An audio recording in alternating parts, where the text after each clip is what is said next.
നമസ്കാരം. ഒരു രാജ്യത്തിൻ്റെ സാമ്പത്തിക അടിത്തറ എങ്ങനെ പ്രവർത്തിക്കുന്നുവെന്ന് മനസ്സിലാക്കാൻ ചില പ്രധാന ഘടകങ്ങളെക്കുറിച്ച് അറിയേണ്ടതായിട്ടുണ്ട്.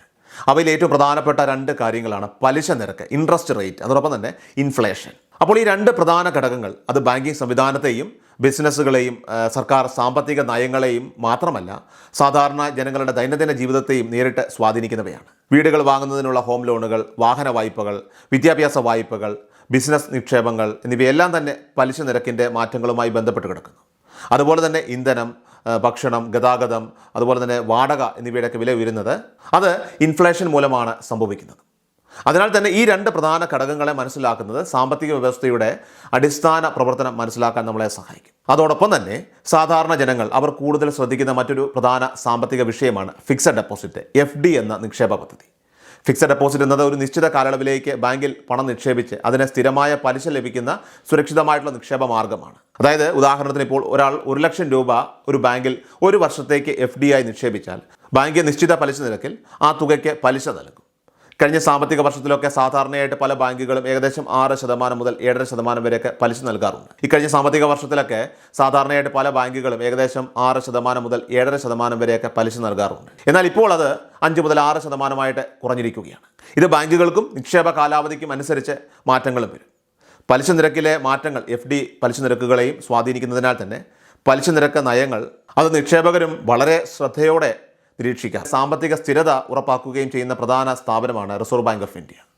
ഇന്ത്യയുടെ സെൻട്രൽ ബാങ്കായിട്ടുള്ള ഈ സ്ഥാപനം രാജ്യത്തെ ബാങ്കിങ് സംവിധാനത്തിൻ്റെ മേൽനോട്ടം വഹിക്കുകയും മോണിറ്ററി പോളിസി, പണനയം രൂപീകരിക്കുകയും ചെയ്യുന്നു. പലിശ നിരക്ക് എത്രയായിരിക്കണം, പണപ്പെരുപ്പം എങ്ങനെ നിയന്ത്രിക്കണം, ബാങ്കുകൾ എങ്ങനെ പ്രവർത്തിക്കണം എന്നീ കാര്യങ്ങളിൽ പ്രധാന തീരുമാനങ്ങൾ RBI ആണ് എടുക്കുന്നത്. ഈ 2026 മാർച്ച് മാസത്തിൽ ഇന്ത്യയിലെ സാമ്പത്തിക സാഹചര്യത്തിൽ റിപ്പോ റേറ്റ് ഏകദേശം 5.25% എന്ന നിലയിൽ നിലനിർത്തിയിരിക്കുകയാണ്.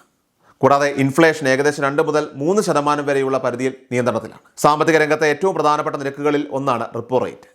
ബാങ്കുകൾക്ക് പണം ആവശ്യമുണ്ടാകുമ്പോൾ അവർ റിസർവ് ബാങ്ക് ഓഫ് ഇന്ത്യയിൽ നിന്ന് കടം എടുക്കുന്നതിനായിട്ട് നൽകേണ്ട പലിശ നിരക്കാണ് ഈ റിപ്പോ റേറ്റ് എന്നത്. ബാങ്കുകൾ അവരുടെ ദിവസേന പ്രവർത്തനങ്ങൾക്ക് വലിയ തോതിൽ പണം ഉപയോഗിക്കുന്നതിനാൽ തന്നെ ചില സമയങ്ങളിൽ അധിക പണം ആവശ്യമാകും.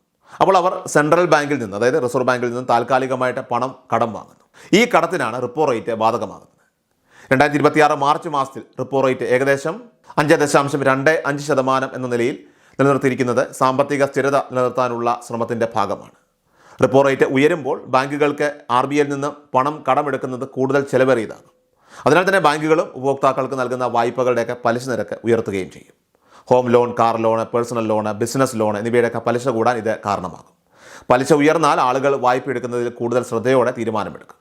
ഇതുവഴി ചെലവിടൽ കുറയുകയും വിപണിയിലെ ആവശ്യകത കുറയുകയും ചെയ്യും. ഇതുവഴി സാധനങ്ങളുടെ വില അതിവേഗം ഉയരുന്നത് കുറയ്ക്കാനായിട്ട് സഹായിക്കുന്നതിനാൽ തന്നെ ഇൻഫ്ലേഷൻ നിയന്ത്രിക്കാൻ ഇത് ഒരു പ്രധാന മാർഗ്ഗമാണ്. അതേസമയം തന്നെ റിപ്പോ റേറ്റ് കുറച്ചാൽ ബാങ്കുകൾക്ക് RBIയിൽ നിന്ന് പണം കുറഞ്ഞ ചെലവിൽ ലഭിക്കും.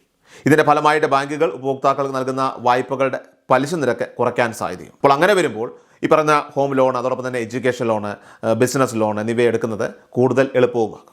ആളുകൾ കൂടുതൽ വീടുകൾ വാങ്ങുകയും കമ്പനികൾ പുതിയ നിക്ഷേപങ്ങൾ നടത്തുകയും ചെയ്യും.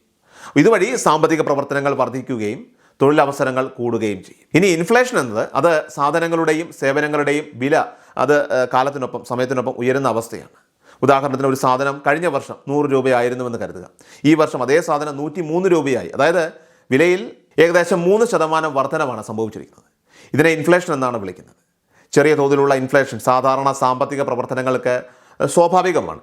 പക്ഷേ ഇൻഫ്ലേഷൻ വളരെ കൂടുതലായാലോ ജനങ്ങളുടെ വാങ്ങൽ ശേഷി കുറയുകയും ജീവിത ചെലവ് അത് ഉയരുകയും ചെയ്യും.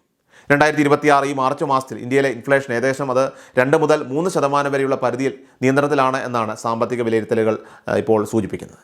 ഇത് സ്ഥിരതയുള്ള സാമ്പത്തിക സാഹചര്യത്തിൻ്റെ ഒരു സൂചനയായി കണക്കാക്കപ്പെടുന്നു. ഇൻഫ്ലേഷൻ വളരെ കൂടുതലല്ലാത്തതിനാൽ തന്നെ ജനങ്ങളുടെ ജീവിത ചെലവ് വലിയ തോതിൽ ഉയരുന്നില്ല. അതേസമയം സാമ്പത്തിക പ്രവർത്തനങ്ങൾ സാധാരണ രീതിയിൽ തുടരാൻ ഇത് സഹായിക്കുന്നു. ഈ സാഹചര്യത്തിൽ റിസർവ് ബാങ്ക് ഓഫ് ഇന്ത്യ സാമ്പത്തിക സാഹചര്യം നിരന്തരം നിരീക്ഷിക്കുകയും ആവശ്യമായ നയപരമായിട്ടുള്ള തീരുമാനങ്ങൾ എടുക്കുകയും ചെയ്യുന്നുണ്ട്. ഏതായാലും ഭാവിയിൽ സാമ്പത്തിക വിദഗ്ധർ വിലയിരുത്തുന്നത് ഇൻഫ്ലേഷൻ നിയന്ത്രണത്തിലായിരുന്നാൽ റിപ്പോ റേറ്റ് കുറയ്ക്കാൻ സാധ്യതയുണ്ടെന്നാണ്. പലിശ നിരക്ക് കുറയുകയാണെങ്കിൽ വായ്പകൾ എടുക്കുന്നത് കൂടുതൽ എളുപ്പമാകും. വീടുകൾ വാങ്ങുന്നവരുടെ എണ്ണം അത് വർദ്ധിക്കുകയും ചെയ്യും. അതുപോലെ ബിസിനസ്സുകളിൽ കൂടുതൽ നിക്ഷേപവും ഉണ്ടാവുകയും ചെയ്യും. രാജ്യത്തിൻ്റെ സാമ്പത്തിക വളർച്ച കൂടുതൽ ശക്തമാകാനും സാധ്യതയുണ്ട്. എന്നാൽ റിപ്പോ റേറ്റ് കുറയുമ്പോൾ ബാങ്കുകളുടെ FD ഫിക്സഡ് ഡെപ്പോസിറ്റ് പലിശ നിരക്കുകളും കുറയാൻ സാധ്യതയുള്ളതിനാൽ തന്നെ നിക്ഷേപകരെ സംബന്ധിച്ച് ഇത് വലിയൊരു തിരിച്ചടിയാണ്. അതിനാൽ തന്നെ നിക്ഷേപകർ സാമ്പത്തിക നയങ്ങളിൽ നടക്കുന്ന മാറ്റങ്ങൾ വളരെ ശ്രദ്ധയോടുകൂടി നിരീക്ഷിക്കുന്നത് ഈ സമയം വളരെ പ്രധാനം. സപ്പോർട്ട് ചെയ്യുക. നിങ്ങളുടെ അഭിപ്രായങ്ങൾ കമന്റ് ബോക്സിൽ രേഖപ്പെടുത്തുക.